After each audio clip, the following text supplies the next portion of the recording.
So let me walk you guys through the procedure. So I have a 4 page on this document, 4 pages. I'm scrolling down for you guys to see.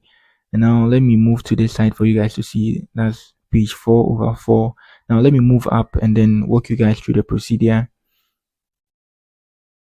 Good. So now I tap on paragraph, I double click it, and now let me move downwards. So any place I press enter for the paragraph is going to show this paragraph sign there. Good. Now I scroll up here and now I bring my cursor to here at the end of my sentence like that. Bring it there. Now I long press delete.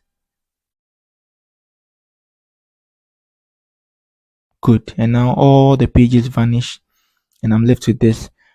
So this is how you delete a page on Microsoft Word. So that's it for the tutorial, and do all to like and then subscribe to my channel. Peace.